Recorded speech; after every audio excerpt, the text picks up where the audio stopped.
శివాయ గురవే నమః. శ్రీమాత్రే నమః. శ్రీ గురుభ్యో నమః. ఆది శంకరాచార్య స్వామికి నమస్కరిస్తూ అమ్మవారి స్వరూపాన్ని మీకు అందరికీ నమస్కారం అండి. మనం ఈ రోజు నుంచి శివానంద లహరి మొదలు పెట్టుకుంటున్నాం. శ్లోకాలు మొదలుపెట్టి అప్పుడే 2 రోజులు అయిపోయింది. మనం అసలు విషయంలోకి ఎప్పుడు వచ్చాం. ఈ శివ ఆనంద లహరి అంటే ఆత్మ ఆనందమే, ఇంకేదో కాదు. మీనింగ్ ఏమో శివానంద లహరి అంటే ఆత్మానందం. మరి ఆత్మానందం ఎందుకంటే మనకి భగవద్గీత వింటున్నా కాబట్టి మనకు అందరికీ అర్థమైపోయింది. ఏమర్థమైపోయింది? జన్మలు లేకుండా చేసుకోవడానికి ఏ స్తోత్రమైనా, ఏ పారాయణ అయినా, ఏ పూజా విధానమైన అన్నింటిలో ఉండే అంతర్గతంగా ఉండే విషయం ఒకటే. ఏంటది? మనము జన్మలు తగ్గించుకొని తొందరగా మనలో ఉన్న పరమాత్మను చూడడమే ఏకైక లక్ష్యం. మానవుడే పుట్టిన తర్వాత ధర్మ, అర్థ, కామ, మోక్షాలు సాధించాలి. అంటే మోక్షం సాధించకపోతే మళ్ళీ పుట్టడం చావడం అనే చక్రాన్ని తిరుగుతూ ఉండాల్సిందే. అది తగ్గించుకునే మార్గం చెప్పేదే భగవద్గీత కానీ, మనకు శివానంద లహరి కానీ, సౌందర్య లహరి కానీ, అన్నింటి యొక్క టార్గెట్ అదే. కాకపోతే మనమంతరం ఎక్కడ ఆగిపోతామంటే శబ్దం దగ్గర ఆగిపోతాం. అర్థం దగ్గరికి వెళ్ళాం. అర్థం దగ్గరికి వెళ్తేనే మన మనసు లయమైతేనే మన మనసు బయట ప్రపంచాన్ని బాగా ఆకర్షిస్తుంది. మన మనసు ద్వారానే మన కళ్ళు చూస్తున్నాయి, మన మనసు ద్వారా చెవులు వింటున్నాయి, మన మనసు ద్వారా ముక్కు వాసన చూస్తోంది, మన మనసు ద్వారానే మనము నాలిక రుచి చూస్తోంది, మన మనసు ద్వారానే ఈ శరీరం, ఆ చర్మం యొక్క జ్ఞానేంద్రియం పనిచేస్తుంది. అన్నీ దాంట్లోనే అనుభవించేది మనసే. ఈ మనసే సుఖాన్ని దుఃఖాన్ని అనుభవిస్తోంది. ఈ మనసే సంతోషాన్ని అనుభవిస్తోంది. ఈ మనసే ఆనందాన్ని అనుభవిస్తుంది. ఆ ఆనందాన్ని అందుకోవడానికి తగిన విషయాన్ని కనుక్కున్న వాళ్ళు మన ఋషులు. వాళ్ళంతా కనిపెట్టేశారు. వేదాల్లో అంతా చెప్పబడింది ఈ విషయం. మన వాళ్ళు తెలియక చిన్నప్పటి నుంచే మనకి ఈ విషయం చెప్పేవాళ్ళు ఎవరు ఉండరు. ఈ బ్రహ్మజ్ఞానాన్ని చెప్పేవాళ్ళు ఎవరు ఉండరు. ఎందువల్లంటే మధ్యయుగంలో మనకి బ్రిటిష్ వాళ్ళు రావడం, వీళ్ళు రావడంతో మనకు ఒకప్పుడున్న గురుకులాలు పోయినాయి. గురుకులాల్లోనే ఈ విద్యా విధానం అంతా ఉండింది. అందువల్ల అందరికీ తెలుస్తుంది. ఇప్పుడు మనకి అది పోయింది. లేకపోతే మన భారతదేశంలో ప్రతి ఒక్కడూ వాళ్ళ శరీరాన్ని ఒక వెపన్గా చేసుకోగలరు. అంటే వాళ్ళకేం ఆయుధాలు అవసరంలా, వాళ్ళ శరీరమే ఒక ఆయుధం. అంత గొప్పవాళ్ళు. ఇప్పుడు వశిష్ఠ మహర్షి విశ్వామిత్రుడు వస్తే యుద్ధంకి ఊరికే తన యొక్క బ్రహ్మదండం పట్టుకుంటేనే అన్ని ఆయుధాలు దాంట్లోకి వెళ్ళిపోయినాయి. ఆయన ఒక్క బాణం కూడా పనిచేయలేదు. ఏమి ఇంత గొప్పతనం అని చెప్పి అప్పుడు కదా విశ్వామిత్రుడు పట్టుబట్టి తపస్సు చేశాడు. ఈయనకే ఇంత ఇది ఉంటే ఈ బ్రహ్మజ్ఞానంలో ఎంత గొప్పతనం ఉందని తెలుసుకున్నాడు. ఆయన కూడా తెలుసుకోవాలని తీవ్రంగా తపస్సు చేశాడు. అది సాధించాడు కూడా. బ్రహ్మర్షి అయిపోయాడు, రాజర్షి అయిపోయాడు. రాజర్షి ముందైతే రాజు బ్రహ్మర్షి అయ్యాడు ఆయన. అంటే వశిష్ఠుడు అంత వాడు కావడానికి ఎంత శ్రమపడ్డాడో అంత శ్రమపడ్డాడు ఆయన. కాబట్టి అటువంటి స్థితికి మనం కూడా బతికి ఉండగానే వెళ్ళడానికి కోసం ఏర్పాటు చేసినవి ఇవన్నీ. అంటే మనం పూజ చేసే విధానం తెలిసి అన్ని అట్లా ఏర్పాటు చేయబడతాయి. కానీ మనం వాటిని తెలియక మనం పూజలు, వ్రతాలు అవన్నీ మనం ఫలం కోసం, అంటే ఐక్యంగా ఉండే కోరికలు తీర్చుకోవడం కోసమే వాడుకుంటున్నాం. నిజానికి వాటి వెనక అంతర్గతంగా ఉండే విషయం మాత్రం ఆత్మజ్ఞానం, ఇంకేం లేదు. వాళ్ళ టార్గెట్ అంతా అదే. సరే, విషయానికి వెళ్దాం. ఇప్పుడు ఆది శంకరాచార్యుల గురించి మీకు మనం చెప్పేశాను. దీన్ని రచించిన ఆది శంకరాచార్యులు. దీనికి టైటిల్కి మీనింగ్ చెప్పేశాను నిన్న. టైటిల్కి ఉండే మీనింగ్ లోపల చాలా అంతరార్థం ఉంది. పైకి అర్థం ఏంటంటే ఆత్మజ్ఞానం, అంతే. ఆత్మ ఆనంద ప్రవాహం. ఆ ప్రవాహంలో మునకలు వేయిస్తాడు. ఎలా? ఒక్కొక్క శ్లోకంలో ఒక్కొక్క మునక వేయిస్తాడు మన చేత. అంత గొప్పవాడు ఆది శంకరాచార్యుడు. ఆ ప్రవాహంలో, ఆ లహరి, ఆ అలల్లో మనం మునికిలు లేస్తాం. అటువంటి పరిస్థితి ఏర్పాటు చేశాడు శ్లోకాల ద్వారా. ఇక ఆయన గురించి 75వ శ్లోకం నుంచి ఆయన కథ చెప్పుకుంటూ వస్తాను. ఆల్రెడీ మీకు నేను యూట్యూబ్లో అది లింక్ పెట్టేశాను కాబట్టి అది చూసుకుంటే మీకు తెలిసిపోతుంది. ఇక శ్లోకాల్లో అడుగుపెడదాం. ఆయన కేరళ రాష్ట్రంలో కారడి గ్రామంలో శివగురువు ఆర్యాంబ అనే వాళ్ళకి జన్మించాడు. జన్మించిన ఆయన ఇంత గొప్ప మేధావి అయి 32 ఏళ్ల వయసు లోపలనే ఇవన్నీ సాధించి భూమి మీద నిరూపించి జగద్గురువు అయినాడు ఆయన. అటువంటి ఆయన రచించినటువంటి మొదటి శ్లోకాన్ని ఈరోజు మనం చూద్దాం.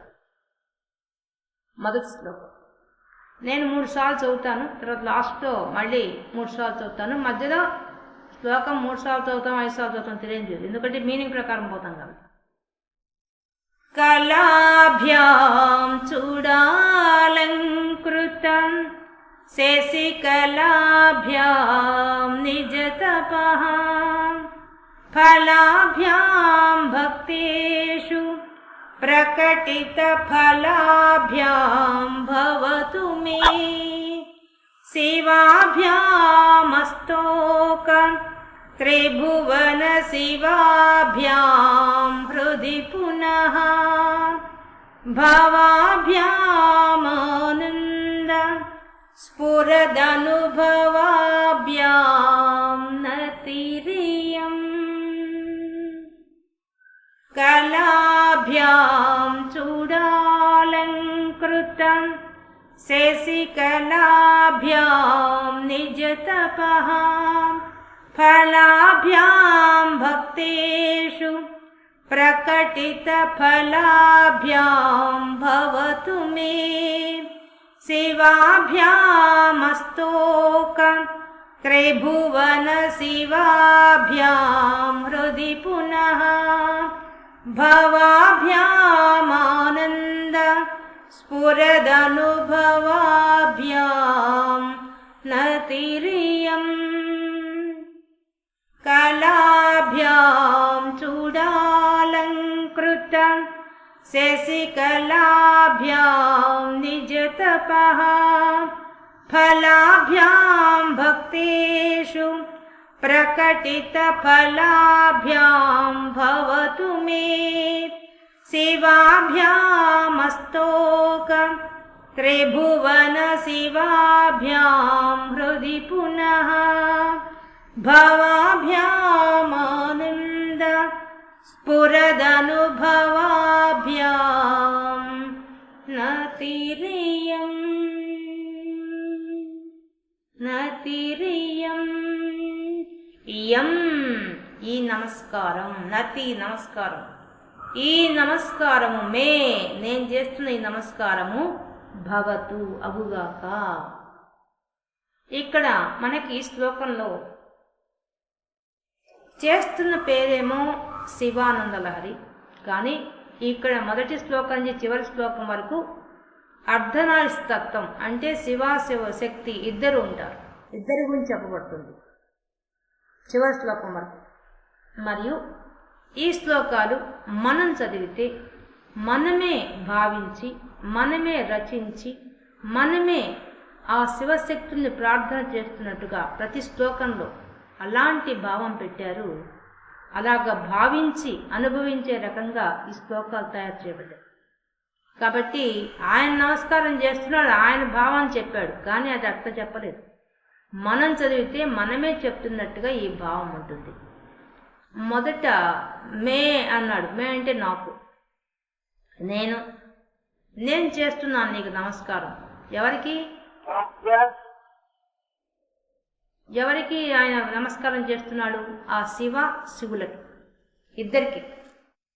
మనకు ప్రపంచంలో విశ్వంలో ఉండేది 2 శక్తులు. ఒకటి వాక్, శబ్దం. వాక్కుకి అర్థం ఉంది, శబ్దానికి అర్థం ఉంది. శబ్ద అర్థములే శివశక్తులు ఇద్దరు, శివశక్తి ఇద్దరు వ్యాపించి ఉన్నారు. మరియు కాంతి కూడా విశ్వమంతా వ్యాపించింది.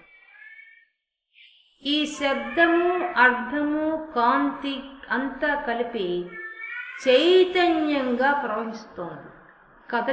కదలికల రూపంలో ప్రవహిస్తోంది. విశ్వమంతా ప్రవహిస్తోంది, మన శరీరం అంతా ప్రవహిస్తోంది. అటువంటి శివశక్తులు ఇద్దరు. అంటే ఇప్పుడు మనకి మన గ్రంథాల్లో ఉండే మెయిన్ పాయింట్ ఏంటంటే పరమాత్మ, పరబ్రహ్మ ఒక్క నేను అనేకమవుదామనుకుంటూ అయిపోయాడు. ఆయనలోంచి శక్తి లేచి ఇంత విశ్వంగా మారిపోయింది. ఇదే మన హిందూ ధర్మంలోని ప్రతి పుస్తకంలోని మెయిన్ పాయింట్ ఇదే. ప్రతి గ్రంథంలో ఉండే మెయిన్ పాయింట్ ఇది. ఇది ఒక్కటి తెలిస్తే మనకు అన్ని ఒక్క స్తోత్రం అర్థమైతే అన్ని స్తోత్రాలు అర్థమైపోతాయి. ఒక్క గ్రంథం పూర్తిగా మనం అర్థం చేసుకుంటే మిగతా అన్ని గ్రంథాలు అర్థమైపోతాయి. ఎందుకని దాంట్లో ఉండే విషయం ఒకటే, అన్నిట్లోని సారాంశం ఒకటే, అందులో మనకి ఈజీగా అర్థమైపోతుంది. కాబట్టి ఈ ఒక్క నేను అనేకమవుతాం అనుకున్నప్పుడు మనం ఒక విషయం గుర్తుపెట్టుకోవాలి. ఒక విత్తనం నాటాం భూమి మీద. విత్తనం నాటినప్పుడు విత్తనము ఒకటిగానే ఉంటుంది. అది భూమిలో నాటంగానే రెండుగా విడబడుతుంది. దాని బీజం రెండుగా విడగొట్టబడుతుంది. దాంట్లోంచి మొలక. మీరందరూ చెట్టు నాటిన వాళ్ళ మీకు అందరికి తెలిసే ఉంటుంది ఆ విషయం. అలాగే ఈ విశ్వం మొదలుపెట్టినప్పుడు స్వామి ఆ పరమాత్మ ఒక్క నేను అనేకం అవుదా అనుకున్నప్పుడు ఒక్కటిగా ఉన్న విత్తనంగా ఉన్న ఆయన 2 దెబ్బలుగా మారాడు. ఆ 2 దెబ్బలే శివ శక్తి, 2గా మారాడు. ఆ 2గా మారిన విషయాన్ని ఈ శ్లోకంలో ఇద్దరి గురించి చెప్తున్నాడు. అది అద్భుతమైన విషయం. ఆది శంకరాచార్య ఎంత గొప్పవాళ్ళంటే, మనం మామూలుగా ఏకవచనం, ద్వివచనం, బహువచనం వాడతాం మన వ్యాకరణంలో. ఏకవచనం అంటే ఒక వస్తువు గురించి చెప్పడం, ద్వివచనం అంటే 2 చెప్పడం, బహువచనం అంటే అనేకం చెప్పడం కదా.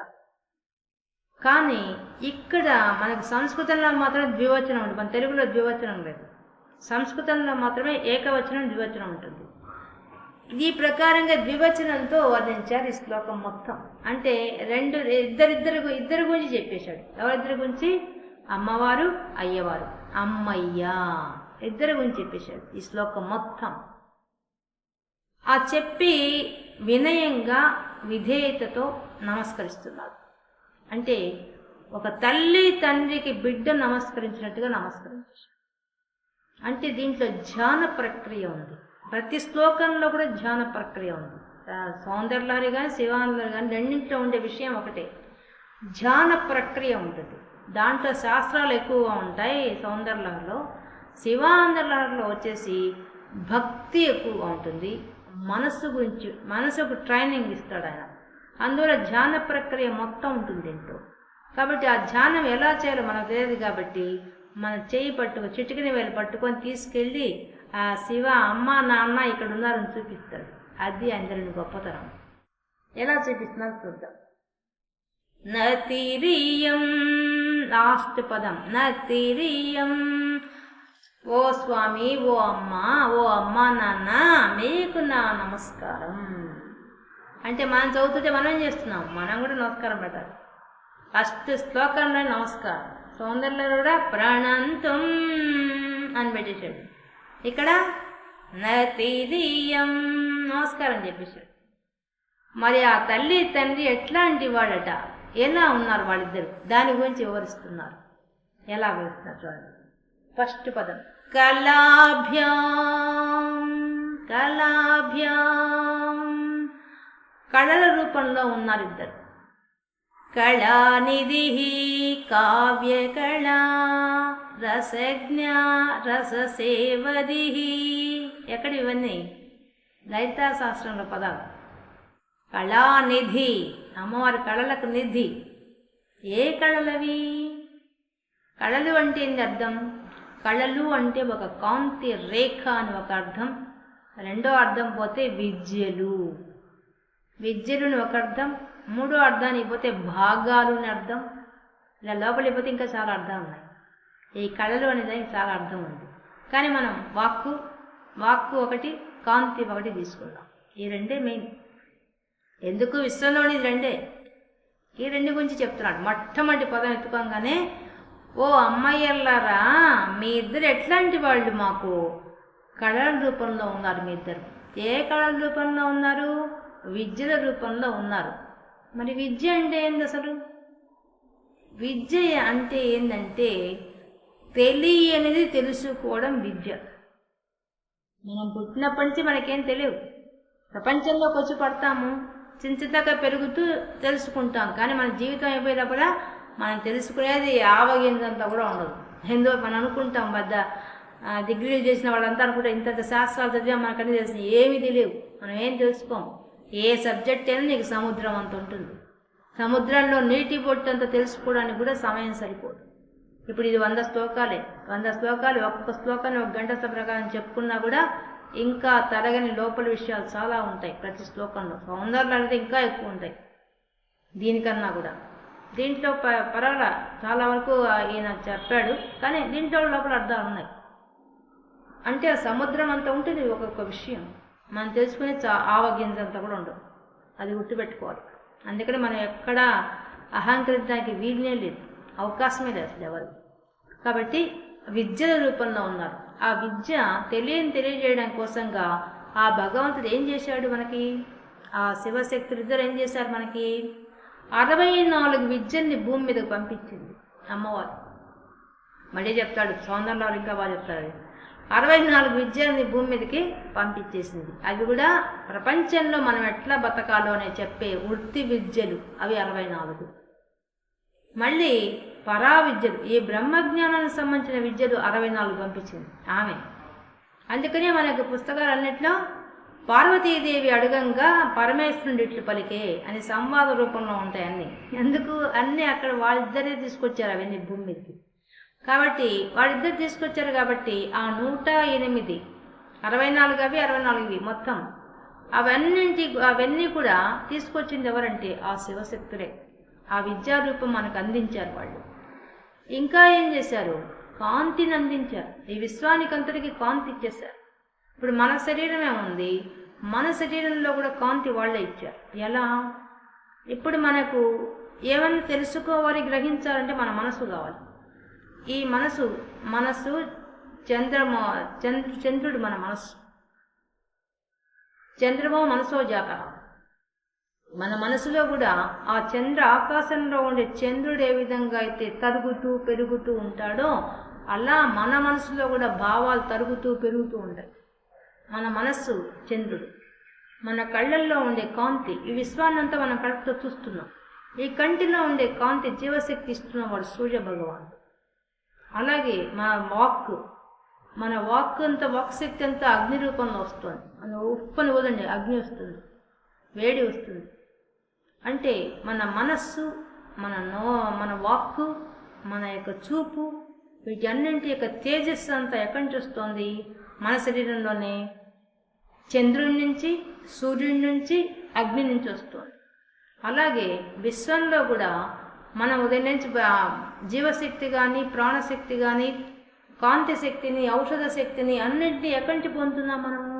సూర్యుడిలో ఉండే కాంతి నుంచి, సూర్యుడిలో ఉండే అగ్ని నుంచి, మళ్ళీ చంద్రుడిలో నుంచి పొందుతున్నాం కదా. బయట విశ్వంలో ఏముందో అదే మన శరీరంలో కూడా ఉంది. సేమ్ అదే, ఏం మార్పు ఉండదు.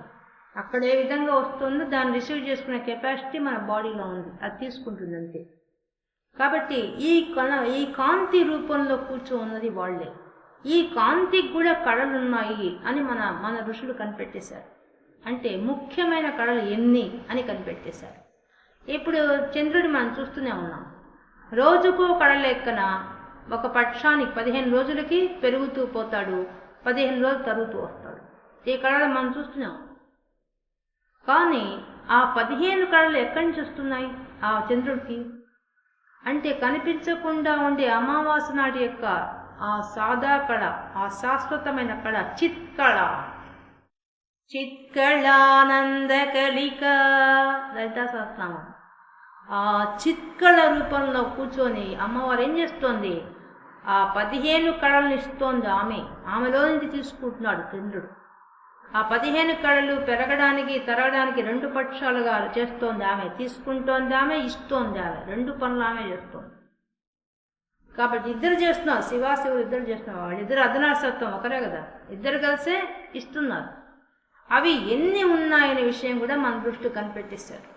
ఎలా కనిపెట్టారు? అంత ముఖ్యమైనవి ఎన్నో కిరణాలు వస్తున్నాయి, కానీ వాటిలో జీవంతో ఉన్న అసలైన కళలు ఎన్ని కనిపెట్టేశారు. మనం చంద్రుడిని మనమే చూస్తున్నాం, మనకి తెలిసిపోయింది. చంద్రుడిలో 15 కళలు ఉన్నాయి. 16వ కళగా అమ్మవారి వారు కూర్చొని ఇస్తున్నారు. వాళ్ళు శాశ్వతమైన కళ ఇస్తుంది, ఆ చిత్కళ ఇస్తుంది ఈ చంద్రుడికి. కాబట్టి చంద్రుడిలో 16 కళలు ఉన్నాయని మనకు తెలిసిపోయింది. అలాగే అగ్నిలో 10 కళలు ఉన్నాయి, సూర్యుడిలో 12 కళలు ఉన్నాయి. ఇవన్నీ వాళ్ళు కనిపెట్టేశారు. ఈ కళల రూపంలో, కాంతి రూపంలో ఉన్నది ఎవరు? ఆ శివశక్తులే. ఈ యొక్క నాటకం నడిపిస్తున్న వాళ్ళిద్దరు వెనక్కి కూర్చోండి. కాబట్టి కళాభ్యాం అంటున్నాడు. 2 రకాలుగా ఇస్తున్నారు. కాంతి రూపంలోనూ ఉన్నది వాళ్లే, శబ్ద అర్ధ రూపంలో ఉన్నది వాళ్లే, విద్యల రూపంలో ఉన్నది వాళ్లే విశ్వాన్నంతా నడిపిస్తున్నారు. అటువంటి తల్లి తండ్రి మీకు నమస్కారం. మొట్టమొదటి పదమే ఎత్తుకోగానే ఎంత గొప్పగా చెప్పాడు చూడండి.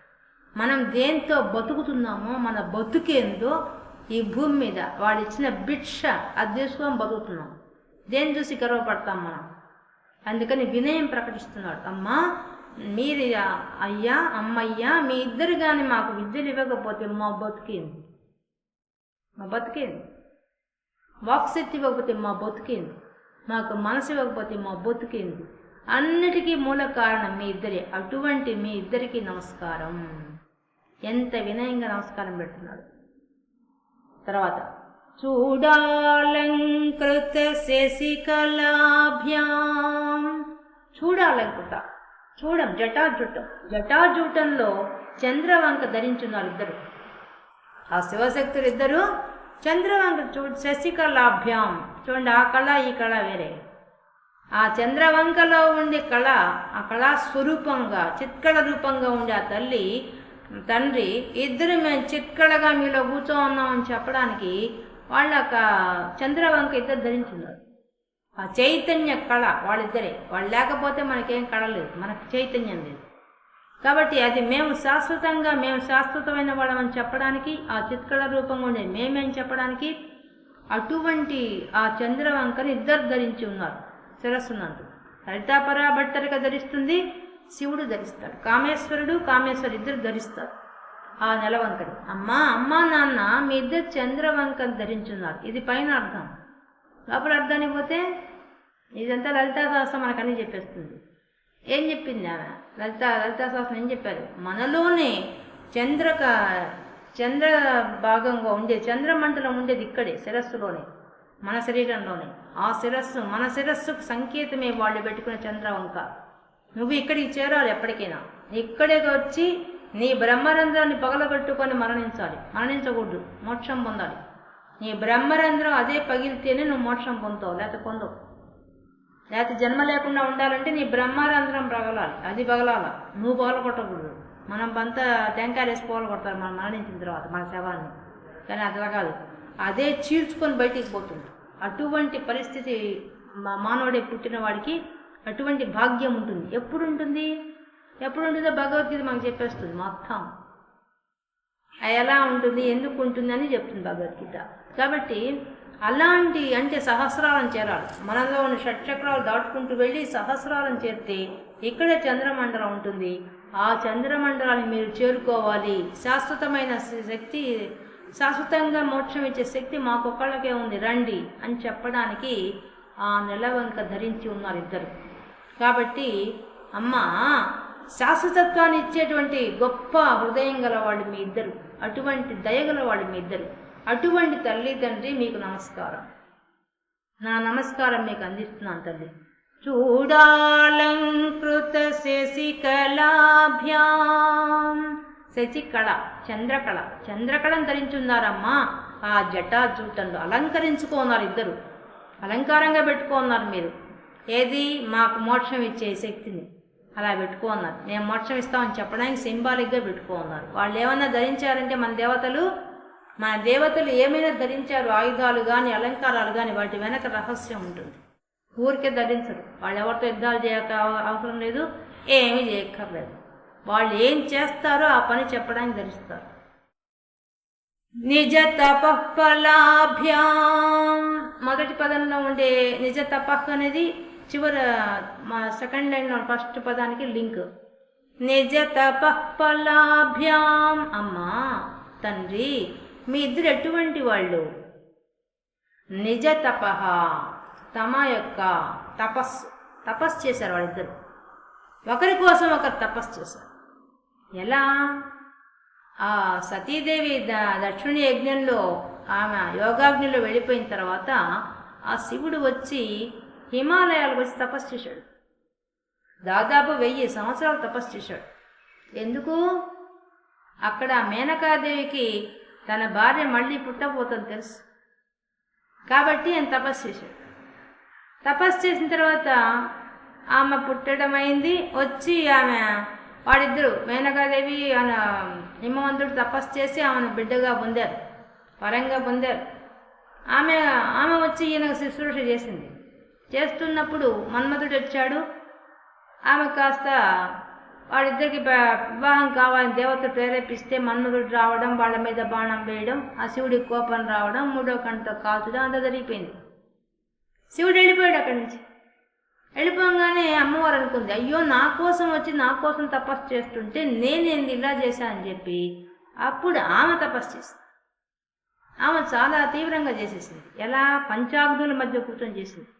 పంచాగ్నులు అంటే తన చుట్టూ నిప్పులు పెట్టుకొని ఆకాశంలో సూర్యుడు మండిపోతుంటే మంచి ఎండాకాలంలో సూర్యుని చూస్తూ తపస్సు చేసింది. మళ్ళీ పర్ణములు కూడా తినకుండా తపస్సు చేసింది. పర్ణములు అంటే ఆకులు కూడా తినకుండా, అంటే అంత ఆహారం తీసుకోకుండా నిరాహారంగా తపస్సు చేసింది. దాంట్లో ఇన్నర్ మీనింగ్ వేరే ఉంటుంది. అపర్ణ వాటన్నిటికీ పేర్లన్నిటికీ ఇన్నర్ మీనింగ్ వేరే. పేర్లు పెడతారు కానీ లోపల అర్థాలు వేరే. అంటే ఏంది? ఆమె ఏ కోరిక లేకుండా చేసిందని అర్థం. అంటే ఆకులు తినాలనే కోరిక కూడా లేకుండా ఆమె తపస్సు చేసింది. అటువంటి పరిస్థితి ఈ తపస్సు చేశారు ఇద్దరు తపస్సు చేసిన ఏమైపోయింది? ఆమె తపస్సు ఘోరమైన తపస్సు చూసి శివుడే వచ్చాడు. వచ్చి శివనింద ఆయన చేసుకున్నాడు. కాబట్టి ఆమె తపస్సు చేసింది. తపస్సు చేసి శివుడే వచ్చి శివనింద చేశాడు. శివుడు ఎందుకు? జటాజుటం పెట్టుకో ఉంటాడు, జింక చర్మం ధరించి ఉంటాడు. ఆయన ఎందుకు విభూతి పూసుకో ఉంటాడు? ఆయనతో ఏందమ్మా, ఏ అలంకారం లేను, ఆయన నేను పెళ్లి చేసుకుంటావంటే ఆమె వెంటనే బయట నెట్టేస్తుంది. నీవు శివనింద చేస్తావా అని చెప్పి తిడుతుంది. అప్పుడు ప్రత్యక్షం అవుతాడు. ప్రత్యక్షమయ్యి తర్వాత పెళ్లి చేసుకుంటాను వాడు. కాబట్టి ఒకరి కోసం ఒకరు నిజతప తమదైన తమ కోసం ఒకరి కోసం ఒకరు తపస్సు చేసుకొని ఫలంగా పొందారు, ఒకరికి ఒకరు పొందారు. అటువంటి గొప్ప జంట మీ ఇద్దరు. అటువంటి అమ్మా నాన్న మీకు నమస్కారం. భక్తేషు ప్రకటిత ఫలాభ్యాం, భక్తుల సమూహానికి అంతటికి కూడా ప్రకటిత ఫలాభ్యాం, భక్తులంతా ప్రార్థన చేస్తే మీ ఇద్దరు వాళ్ళ కోరికలు తీరుస్తారు, ఫలం ఇస్తారు. వాళ్ళకి ఏం ఫలం ఇస్తారు? ఎటువంటి ఫలం ఇస్తారు? ఎలాంటి కోరికలు తీరుస్తారు? భగవద్గీత చెప్పేసింది, నిష్కామ కర్మ చేసిన వాడికే ఫలితం తొందరగా ఇచ్చేస్తాడు. అర్హతని బట్టి మాత్రమే వాళ్ళు ఫలితం ఇస్తారు. శివశక్తులు సామాన్యంగా మనం బోళాశంకరుడు అని చెప్పుకుంటాం కానీ శివుణ్ణి పరీక్షించకుండా వాళ్ళే ఇవ్వరు. కాబట్టి ప్రకటిత ఫలాభ్యాం భక్తేషు, భక్తులైన వాళ్ళందరికీ కూడా మీరు వాళ్ళ కోరికలన్నీ తీరుస్తారు. అది భక్తి భావం ఉండాలి అసలైంది. అది లేకుండా మేము ఎన్నిసార్లు జపం చేశాము, ఎన్నిసార్లు పూజలు చేశామని చెప్తే లాభం లేదు.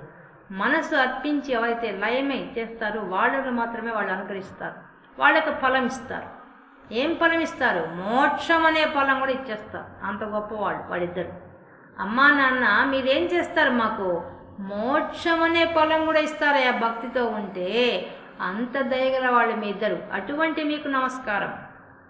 భవతు మే, నేను పెట్టే నమస్కారం అగుగాక, పొందుగాక, మీరు స్వీకరించుగాక. శివాభ్యాం, అమ్మా ఓ శివ అంటే శివుడు, శివా అంటే అమ్మవారు. శివాభ్యాం మీ ఇద్దరు కూడా, ఓ శివులారా మీ ఇద్దరు. శివాభ్యాం అస్తోక త్రిభువన శివాభ్యాం, అస్తోక అధికంగా, మీరు ఎటువంటి వాళ్ళు? అధికంగా త్రిభువన శివాభ్యాం, 3 లోకాల వాళ్ళకి మంగళాలు కలిగిస్తారు. మీరు ఒక లోకం వాళ్ళు కాదు, ఒక లోకంలో ఒక మనిషికి భక్తులైన వాళ్ళకి ఇస్తారని నేను చెప్పాను కానీ నిజానికి మీరు ఎంత దయగల వాళ్ళు అంటే మేము అడగకుండానే అన్ని ఇస్తారు. మీరు అంత గొప్పవాళ్ళు మీ ఇద్దరు. ఎందువల్ల ఈ 3 లోకాల్లో కూడా ఎవరికి ఎప్పుడు ఏది అవసరమో అవన్నీ ముందే ఇచ్చేస్తారు. మనం పుట్టక ముందే మనకు తల్లి దగ్గర పాలు రెడీ అయిపోతాయి. మనం పుట్టక ముందే ఒక సంసారం రెడీ అయిపోయి ఉంటుంది. మనం పుట్టిన తర్వాత మనకు మళ్ళీ ఆహారం వేరే ఎన్ని రకాలుగా ఏర్పాటు చేశారు. మనం తయారు చేసుకున్నాం అవన్నీ. మనం తయారు చేసాం ఆ భూమిని, మనం తయారు చేసాం ఆ నీటిని, మనం తయారు చేసాం ఆ గాలిని, మనం తయారు చేసాం ఆ ఆకాశాన్ని, మనం తయారు చేసామా అగ్నిని.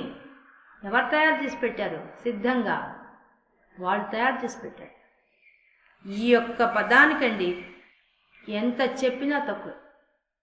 ఈ పదానికి ఒక గంట సేపు చెప్పుకున్న ఎగ్జాంపుల్స్ తనివి తీరవు. ఎందువల్లే అంత దయ చూపించారు మన మీద వాళ్ళు. 3 లోకాలకి ఎప్పుడు ఎక్కడ ఏది అవసరమో అది అప్పుడు అక్కడ అందే రకంగా ఏర్పాటు చేశారు. చేయండి ఏమని చెప్పండి. మన భూమి మీదే మనం చూస్తున్నాం. తవ్వుతుంటే గనులు తవ్వుతుంటే వస్తున్నారు పెట్రోల్, తవ్వుతుంటే వస్తోంది అది బొగ్గు, తవ్వుతుంటే వస్తోంది బంగారం, తవ్వుతుంటే వస్తోంది వెండి. ఎక్కడి నుంచి వస్తున్నాయి మూల పదార్థాలు? ఎవరు సృష్టించారు? నువ్వు సృష్టించావా? ఎవరిస్తే వస్తున్నాయి? అన్నీ వాడుకుంటున్నాం మనం. వెనక్కు పోతే మనం తినే ప్రతి మెతుకు దగ్గర నుంచి మనం వేసుకునే పత్తి లేకుండా ఉంటే గుడ్డలు ఎక్కడి నుంచి వచ్చాయి? వేసుకునేవి అన్నింటి వెనక ఆ శివశక్తుల యొక్క హస్తం ఉంది. వాళ్ళ హస్తం లేకుండా మనం మన జీవితం ఏమీ లేదు. ప్రతి దాన్ని మనం అనుభవిస్తున్న ప్రతిదీ మన ప్రకృతిలో ఉండే గాలితో సహా, మనం ఊపిరి పీల్చే ఆ గాలితో సహా, ఆ ప్రాణశక్తితో సహా వాళ్ళు ఇచ్చింది. వాళ్ళు ఇవ్వకపోతే ఏముంది మనకి? మనం తయారు చేసామా ఏమన్నా? ఈ ఊపిరి ఈ విధంగా మనం మాట్లాడుతున్నా, తింటున్నా, తిరుగుతున్నా, తాగుతున్నా, ఏం చేస్తున్నా అది ఒక క్రమ పద్ధతిలో తిరుగుతోంది. ఎవరు తిరిపిస్తున్నారు? ఆ గాలిని తిప్పేవాడు ఎవరు చేస్తున్నారు ఆ పని? అది మంగళం. అందరికీ త్రిభువనాల్లో ఉండేవాళ్ళు, ఒక్క మన భూలోకం కాదు, 14 లోకాల్లో ఉండే వాళ్ళందరికీ కూడా ఎవరికి ఏది అవసరమో అది అన్నింటినీ సిద్ధం చేసి పుట్టిస్తున్నారు. అది గొప్ప విషయం. వాళ్ళకి ఏమేం కావాలో ముందే సిద్ధం చేసి పుట్టిస్తున్నారు. కాబట్టి మీరు మాకు మంగళం కలిగించేవాడు.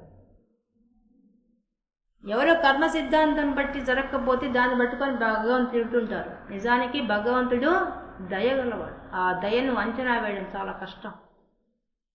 దయను పొందడం తెలుసు మనకి, దానికి ఎట్లా పొందుతాం మనకు తెలియదు. అందుకనే మనకు పూజా విధానంలో ఒక పిచ్చోడా, నీలో ఉండే పంచభూతాలు, బయట ఉన్న పంచభూతాలు భగవంతుడు ఇచ్చిన భిక్షరా, ఉదయం లేచి థ్యాంక్స్ చెప్పి పూజ చేయరా అని చెప్పి మనకు పూజా విధానం పెట్టారు.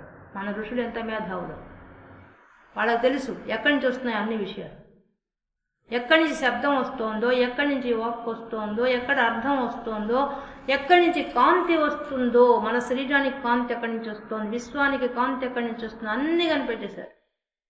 కనిపెట్టి మన పూజా విధానంలో కాంతినే మొట్టమొదటి దీపం వెలిగిస్తున్నావు. కాంతి లేకపోతే నీ జీవితం కానీ కళ్ళు ఎక్కడి నుంచి వస్తాయి?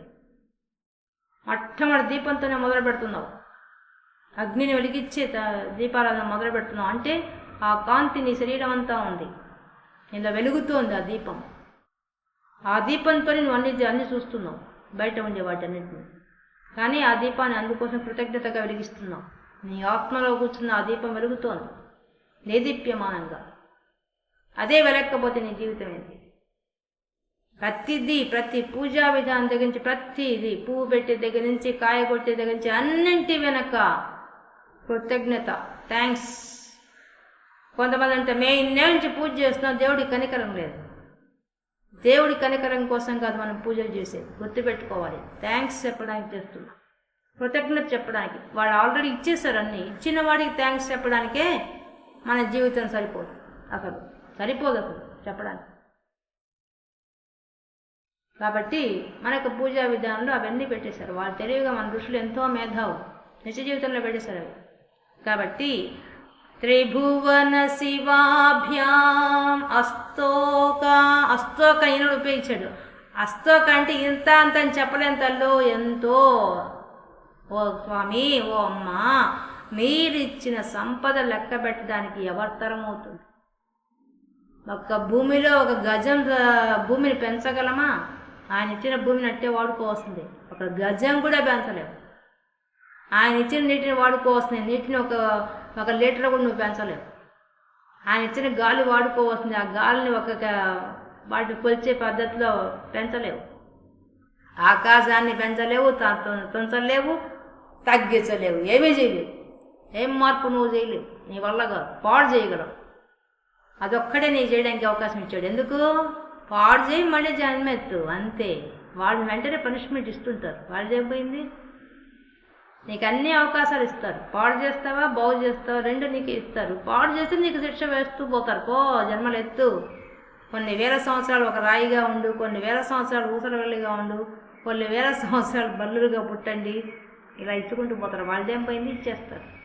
మనం చేసిన ప్రతిదానికి పనిష్మెంట్ గ్యారంటీ, దాంట్లో సందేహం లేదు. కాబట్టి అస్తోక అధికంగా ఇచ్చేశారయ్యా మీ ఇద్దరు, అధికంగా మంగళం కలిగిస్తున్నారు 3 లోకాలకి. ఏమిస్తామమ్మా, ఏమిస్తామయ్యా నీకు? ఓ అమ్మా నాన్న మీకు ఏమిచ్చి కృతజ్ఞత చెప్తాం, నమస్కారం పెట్టినవి ఏమీ చేయలేము, మా వల్ల కాదు. నీకు మీరిచ్చిందే మీకు వస్తుంది, అంతే కదా. నీ ఒక పువ్వు పెట్టాలంటే నువ్వు ఇచ్చిన పువ్వే పెట్టాలా? నువ్వు ఇచ్చిన చెట్లో నుంచి వచ్చిన పువ్వే అది. ఎక్కడి నుంచి తెచ్చిస్తాను నేను? నా దగ్గర ఏముంది? ఒక్కటే ఉంది, నువ్వు ఇచ్చిన శరీరం ఉంది. ఈ శరీరంతో ఒక నమస్కారం పెడతా. ఈ శరీరంలో మనసు ఉంది, ఆ మనసుతో నమస్కారం పెడతా. ఈ శరీరంలో వాక్కు ఉంది, ఈ అద్భుతమైన శక్తి ఇచ్చావు, బుద్ధి ఇచ్చావు. ఆ బుద్ధితో వాక్కును ఉపయోగించి ఒక స్తోత్రం చేస్తాను. ఇది నేను చేసే పని అని ఎంత వినయంగా చెప్పేస్తున్నాడు, ఎంత అద్భుతంగా చెప్తున్నాడు. హృది పునఃభవాభ్యాం. స్వామి, ఓ అమ్మా మీరు హృది నా మనసులో ఎలా ఉన్నారు? పునః అంటే మళ్ళీ, మళ్ళీ ఏంది? మళ్ళీ ఉన్నారట వాళ్ళు మన మనసులో మళ్ళీ ఉండేది కాదు, ఎప్పటికీ ఉన్నారు, శాశ్వతంగా ఉన్నారు. కానీ నేను ఎప్పుడు చూస్తానో అప్పుడే మళ్ళీ అనుకుంటాను. నేను ఎప్పుడు నా హృదయంలో ఉండి మిమ్మల్ని చూడలేదుగా, అందువల్ల నేనేమనుకుంటాను, నేను ఎప్పుడే చూసా అనుకుంటుంటా. చూసినప్పుడల్లా అంటే ఆయన గొప్పవాడు కాబట్టి ఆయన చూశాడు, మనం ఇంకా మన మనసులో మనం చూడలేదు. ఆయన చూశాడు, ఇక్కడే కూర్చొని హృదయస్థానంలో కూర్చున్నటువంటి ఆ పార్వతీ పరమేశ్వరుని దర్శించాడు ఆయన, మనం దర్శించడం ఇంకా. పునః మళ్ళీ భవాభ్యాం ఆనందం, దానివల్ల నేను ఏం పొందుతున్నాను? ఆనందం పొందుతున్నాను. మళ్ళీ మళ్ళీ చూసి నేను ఎప్పుడు అనుకుంటే అప్పుడు నా హృదయస్థానంలో మిమ్మల్ని ఇద్దరిని చూస్తున్నాను, ఆనందిస్తున్నాను. ఎంత అదృష్టవంతుడు అండి ఆదిశంకరాచార్య. మనం చూడగలమా? ఆయన చూసాడు. స్ఫురదనుభవాభ్యాం, ఆ అనుభవాభ్యాం, మా నాన్న మిమ్మల్ని ఇద్దరిని నా మనసులో చూసి స్ఫురత్, వాళ్ళు మళ్ళీ మళ్ళీ కనిపిస్తున్నారు. ఆ కనిపిస్తున్న మిమ్మల్ని ఎప్పుడు తలుచుకుంటే అప్పుడు కనిపిస్తున్నారు, ప్రకాశిస్తున్నారు వాళ్ళిద్దరు. అటువంటి వాళ్ళిద్దరిని నేను చూస్తున్నాను, కనిపిస్తున్న మీ ఇద్దరికి ఏం చేస్తాను నేను? నా తీరియం, ఈ నేను అర్పించే నమస్కారం ఒకటే తండ్రి, ఇంతకుమించి ఏం చేయలేదు. నేను చేయగలిగింది ఏమీ లేదు కూడా. ఎందువల్ల? మీ దయ ముందు మీ దయని వెలగట్టలేను, మీ దయకు తగిందిగా నేనేం ప్రతిఫలం ఇవ్వలేను, నేనేం కృతజ్ఞత చెప్పలేను, నా వల్ల కాదు, నా దగ్గర ఏం లేదు. అందుకని ఒక్క నమస్కారం మాత్రం సమర్పిస్తాను. ఈ నమస్కారం స్వీకరించండి, దయ ఉంచి, నా మీద దయ ఉంచి ఇది ఒక్కటి స్వీకరించండి. ఇంతకుమించి నేనేం ఇవ్వలేను. నా శరీరం ఇచ్చిన దానికి, నాకు మనసు ఇచ్చిన దానికి, బుద్ధి ఇచ్చిన దానికి, ఇంద్రియాలు ఇచ్చిన దానికి, వీటన్నిటి కృతజ్ఞతగా ఒక్క నమస్కారం ఇస్తాను. ఈ నమస్కారాన్ని స్వీకరించమని చెప్పి ప్రార్థిస్తున్నాడు. అది ఆయన గొప్పతనం. ఎంత గొప్పగా చెప్పాడు. ఒక్క శ్లోకం చెప్పినా ఇది మనం చదువుతున్నాడు, మనము భావించి మనమే చెప్తే మనం కూడా లీనం అవుతాం. ఎక్కడ? ఆత్మలో లీనం కావాలి. ఆ ఆత్మ ఆనందం, అది చెప్పింది. భవాభ్యామానంద, ఆ ఆనందం, అదే శివ ఆనందం, అదే మంగళకరమైన ఆనందం, అదే నీకు మోక్షాన్ని ఇచ్చే ఆనందం, అదే నీలో ఉన్న పరమాత్మను చూసే ఆనందం. ఆ ఆనందాని కోసం ఎప్పుడు నువ్వు అదులు చేస్తావో అది పొందతావు. పొందాలంటే నీ వల్ల కాదు కదా, నేను రచించాను, దీని చదువు, భావాన్ని భావించు, భావిస్తే నేను కనిపిస్తాను. ప్రాథమిక దశలో మనం హాయిగా శివశక్తులు ఇద్దరు కూర్చోన్నట్టు అమ్మా నాన్న ఫోటో అనుకుందాం, ఏం పోయింది? అనుకుంటూ అనుకుంటాగా ఏడుతో మనకు కనిపిస్తారు.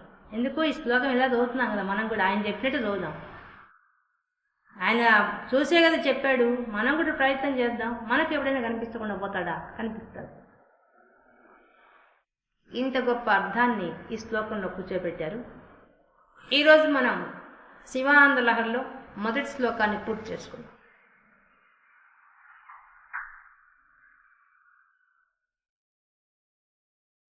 కళాభ్యాం చూడాలంకృత.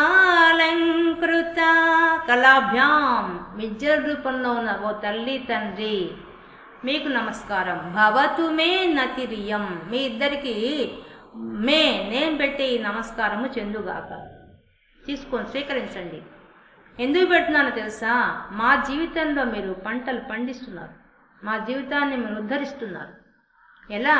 కళాభ్యాం, కళల రూపంలో ఉండి మాకు విద్యను ప్రసాదిస్తున్నారు. అది పరా విద్య కావాలా, అపరా విద్య కావాలా అంటే ప్రపంచంలో ఉండే విద్యలు కావాలా, అది ఇస్తారు. లేదు పరమాత్మ దగ్గరికి వెళ్ళాలి, ఆ విద్య కావాలా, ఆ విద్య ఇస్తారు. మీరు ఆ విద్యల రూపంలో ఉన్న మీకు నమస్కారం. చూడాలంకృత శశికళాభ్యాం, జటాజూటంలో చంద్రవంక ధరించిన మీ ఇద్దరికి నమస్కారం. నిజ తపఫలాభ్యాం, ఇద్దరు ఒకరికొకరు తపస్సు చేసి ఒకరి ఒకరు ఫలితంగా ఫలంగా పొందిన వాళ్ళు మీ ఇద్దరికి నమస్కారం. భక్తేషు ప్రకటిత ఫలాభ్యాం, భక్తులైన వాళ్ళకి ప్రకటిస్తారు. ఏం ప్రకటిస్తారు? ఫలాభ్యాం, వాళ్ళ కోరిన కోరికలకు తగినట్టుగా ఫలాలు ఇస్తారు, అర్హతను పట్టిస్తారు. అటువంటి గొప్ప మీకు నమస్కారం. భవతు మే అగుగాక. మే అనే పదం ఉపయోగించాడు కాబట్టి మనం చదివితే నాకు. ఆయన ఉపయోగించుకోకుండా ఆయన కోసం అని చెప్పుంటాడు అనుకోండి, అప్పుడు ఈ ఆదిశంకరాచార్యుడు చెప్తున్నాడు అంటే మనం చదివితే పనికిరాదు. ఆయన అందుకు తెలివిగా మే అని పెట్టాడు. ఇప్పుడు మనం చదివితే నాకు అని మనం అడిగేసినట్టు తెలివిగా పెట్టాడు పదాలు. శివాభ్యాం అస్తోక త్రిభువన శివాభ్యాం, శివాభ్యాం ఓ శివుల్లారా, అస్తోక అధికంగా, త్రిభువన శివాభ్యాం మూడు లోకాలకి శుభాన్ని కలిగించే మీ ఇద్దరికి నమస్కారం. హృది పునఃభవాభ్యాం, హృది నా హృదయస్థానంలో పునః మళ్ళీ కనిపిస్తారు.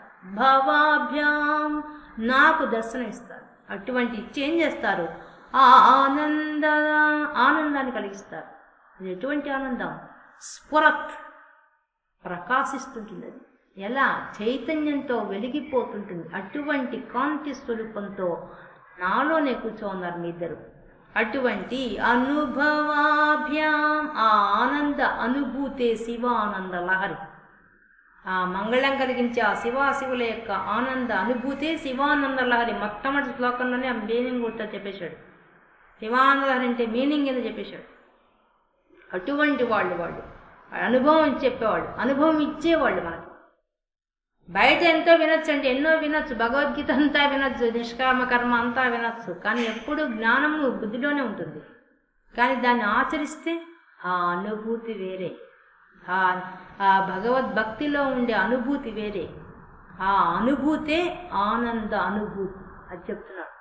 ఆ ఆనంద అనుభూతిని మాకు కలిగించే మీకు నేను నతీయంత భక్తిగా ఎంత తీనంగా చెప్పేస్తున్నాడు. నేనేమి ఇవ్వగలను, ఏమి ఇవ్వలేను, ఒక్క నమస్కారం తప్పించి. మరి నమస్కారం అంటే ఏంటి? అందరం వాడేస్తుంటాం. నమస్కారం చాలా సులభమైన పదం కదా, వాడేస్తుంటాం. ఈయన నమస్కారం పెట్టి అంటే మామూలుగా పెడతాడా? అద్భుతంగా ఉంటుంది ఆ నమస్కారం. ఎట్లాంటిది ఆ నమస్కారం? నమస్కారానికి అర్థమైంది. నమస్కారానికి అర్థం ఏంటంటే కుడి చెయ్యి శివుడు, ఎడమ చెయ్యి అమ్మవారు, శివశక్తుల్ని కలిపే శివశక్తైక్య రూపిణి అని చెప్పడానికి నమస్కారం పెట్టాడు. ఎంత అర్థం ఉందనుకున్నారు ఈ నమస్కారానికి? ఆయన పెట్టాడంటే నెంబర్ 1 హై లెవెల్. అది మామూలు లెవెల్ కాదు. మనలాగా నమస్కారం హాయ్ బాయ్ అని మనం పెట్టే నమస్కారం కాదు ఇది. ఇది అద్భుతమైన నమస్కారం. ఇది పెట్టాలంటే ఇది ఇక్కడి నుంచి రావాలి, ఇక్కడి నుంచి వచ్చే నమస్కారం కాదు, ఇక్కడి నుంచి వస్తుంది అది. అటువంటి నమస్కారం. ఒక చెయ్యి, ఇది ముద్ర, నమస్కార ముద్ర. ఇది ఈ నమస్కార ముద్రలో ఎంత అర్థం ఉందంటే ఒక చెయ్యి శివుడు, ఒక చెయ్యి అమ్మవారు, శివశక్తుడు కలిసి మన శరీరంలో కూడా సగభాగం శివుడు ఉన్నాడు, సగభాగం అమ్మవారు ఉంది. మీకు బయట విశ్వంలో ఇద్దరు ఎట్లున్నారో మన శరీరంలో కూడా ఇద్దరు అట్టే ఉన్నారు. అందుకనే అర్ధనారీస్తత్వం రెండు పుస్తకాల్లో ఉంది, 2 గ్రంథాల్లో పెట్టేశాడు ఆయన. 2 గ్రంథాల్లో కాదు, లలితా శాస్త్రం కూడా అదే ఉండేది. దేనికి పోయినా అవి రెండే ఉంటాయి. ఎందువల్ల ఉండేది విశ్వం అంతా వాళ్ళే లక్ష్మీనారాయణ అన్న వాళ్ళే, వాణి హిరణ్య గర్భులన్న వాళ్ళే రెండు ఏది తీసుకున్నా, రాధాకృష్ణ అన్న వాళ్ళే, ఏది తీసుకున్నా అదే. కానీ మనం పేర్లు మార్చాం అంతే, తత్వం మాత్రం ఒకటే. ఇది తెలుసుకోకుండా ఇంకేం చెప్పాలి, దేవుళ్ళ మధ్య అంతరాలు చూసే అంత దుస్థితిలో ఉన్నాం. కానీ అన్నింట్లో ఉండే ఒక్కడే దేవుడు మనకు ఉండేది. ఆ ఒక్క దేవుడే రెండుగా మారుతాడు ఎప్పుడు. శివశక్తులు, రాధాకృష్ణులు లేదా లక్ష్మీనారాయణుడు ఏ రూపంగా ఉన్న వాళ్ళే మారుతారు. ఇంకెవరో మారు, ఇంకెవరో రావు. ఉండే అసలు విషయం అదే. కానీ ఈ విషయాన్ని గ్రహించలేని వాళ్ళే మూర్ఖంగా ప్రవర్తిస్తుంటారు. కాబట్టి ఈ రెండు రూపాలు నాలో కూర్చున్న ఓ భగవంతుడా నీకు నమస్కారం. ఇది ఒక అర్థం. రెండో అర్థం, ఈ శరీరం నాది కాదు, నీది. నువ్విచ్చిన భిక్ష ఈ శరీరం, ఇది నీకే అంకితం అని చెప్పడానికి నమస్కారం. ఇది రెండో అర్థం. మూడో అర్థం, మన పంచ జ్ఞానేంద్రియాలు 5, పంచ కర్మేంద్రియాలు 5, ఈ 10 ఉంటేనే మన జీవితం సాగుతోంది. ఈ 10 నీ పాదాల ముందు పెడుతున్నాను. నువ్వు ఇచ్చిన భిక్ష ఇది నీ పాదాలకు అర్పిస్తున్నాను, నువ్వే చూసుకో నా సంగతి అని అడుగుతున్నా.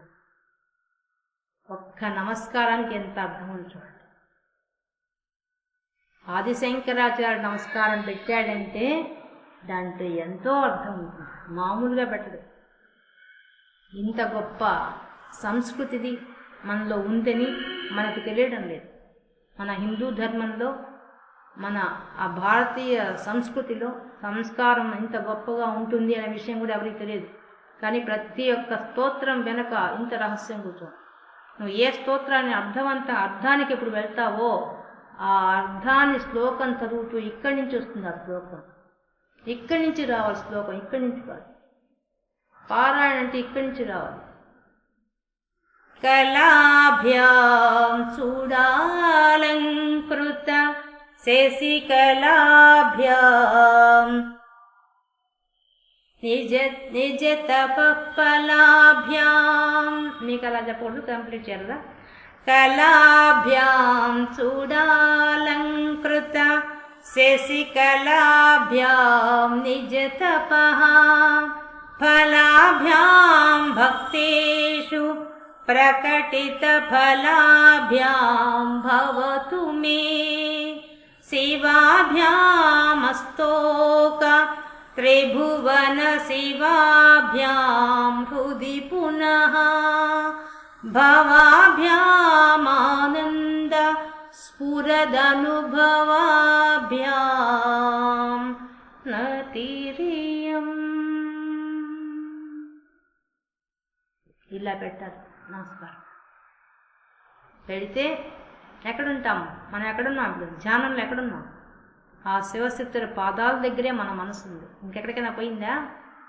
అటు ఇటు పోవడానికి అవకాశం ఉందా? ఏమీ లేదు. ఎంతసేపు ఎంత చెప్పుకున్నా ఈ ఒక్క శ్లోకమే ఇంకో గంట చెప్పినా కంప్లీట్ కాలేదు. ఈ మంగళ త్రిభువన అస్తోక త్రిభువన శివాభయం అన్నాడే, ఆ ఒక్క పదానికి తీసుకెళ్ళి కానీ మనం ఒక్కొక్క లోకంలో ఎన్ని విషయాలుంటే వెళ్తే ఉంటుంది. ఇంకో గంట చెప్పినా ఈ శ్లోకం కంప్లీట్ కాదు. అంత అద్భుతమైన శ్లోకం చెప్పాడు. అలాగే ప్రకటిత ఫలాభ్యాం, ఈ పదానికి మాత్రం నేను ప్రతి శ్లోకంలో నాకు దొరికినంత వరకు శివభక్తుల యొక్క చరిత్ర చెప్తూ కంప్లీట్ చేస్తాను. అప్పుడు మీకు అర్థమవుతుంది ఆ శివభక్తి అంటే ఎలా ఉంటుందో, ఆ అమ్మ అయ్య ఎలా ఉంటారన్న విషయం మీకు తెలుస్తుంది. దాన్ని ఏ విధంగా ఆదిశంకరాచార్య దర్శించాడో కూడా మనకు తెలుస్తుంది. ఒక్క శ్లోకంలోనే ఆయన దర్శించిన శివశక్తులను చూపించేశాడండి. ఇంకా 100 శ్లోకాల్లో ఇంకెన్ని చూపించుంటాడో ఊహించుకోండి. ఊహగా అన్నది అద్భుతంగా రచించాడు. శివ ఆనంద లహరి, నిజంగా ఆనందంలో మునక వేసి లెయ్యాల్సింది. శివ సౌందర్య లహరి, దాంట్లో ఆనందంలో మునక వేసి లెయ్యాల్సింది ఒక్కొక్క శ్లోకాన్ని. అంత అద్భుతంగా చెప్పాడు. కానీ ఒక్కటే మనం గుర్తుపెట్టుకోవాలి, మనస్సు లీనం కావాలి. అది మాత్రం వెరీ వెరీ ఇంపార్టెంట్. పదాల దగ్గర ఆగిపోవకండి, అక్షరాల దగ్గర ఆగిపోవకండి. అక్షరాలు దాటి అర్థానికి వెళ్ళండి. వెళ్తేనే లోపలున్న ఆ భావాన్ని మనం భావించగలుగుతాం. పారాయణ చేస్తాం, ఎన్నిసార్లు చదువుతాం, అలా కాదు. దాంట్లో ఉన్న భావాన్ని మనం భావిస్తే భావనా మాత్ర సంతుష్టాయై నమో నమః భావింప సకలా సంపద రూపమదివో. ఎవరు చెప్పారు? అన్నమయ్య చెప్పారు. ఆ ఒక్క పదం చాలు, ఆ అన్నమాచార్య కీర్తనం ఒక్కటి చాలు, తరించిపోతుంది. అదిగో అల్లదిగో శ్రీహరివాసము 10,000 శేషుల పడగలమయము. అదివో అల్లదివో శ్రీహరివాసము. ముందు బయట చూశాడు 10,000 శేషులతో ఉన్నవాడిని, మళ్ళీ లోపల తిప్పేశాడు. కైవల్య పదము వెంకటనగమదివో. ఇక్కడ చూశాడు ఆయన అన్నమయ్య, ఇక్కడ చూశాడు, అక్కడ చూశాడు. తెలివి ఆయన అంత అదృష్టవంతుడు. ఒక్క పాటలో చెప్పేశాడు. భావింప అన్నప్పుడు చెప్పేశాడు. ఇక్కడ చూశాను నేను ఆ వెంకటేశ్వర స్వామి అనేసి. మనం ఎప్పుడు చూస్తాము? ప్రయత్నం చేద్దాం. ఇదండి శివానంద లహరిలో మొదటి శ్లోకంలో ఉండే ఆ ఆనంద లహరి. ఆ ఆనంద అలల్లో మునక ఒక అలలో పోయి ఆ మునక వేసి మనం బయటకు వచ్చాం. ఆ ఆనంద ప్రవాహంలో ఒక అలలో పోయి మునిగొచ్చాం. సముద్రం లేచి ఒక అలలో పోయి అట్ట మునిగి వచ్చేసాం.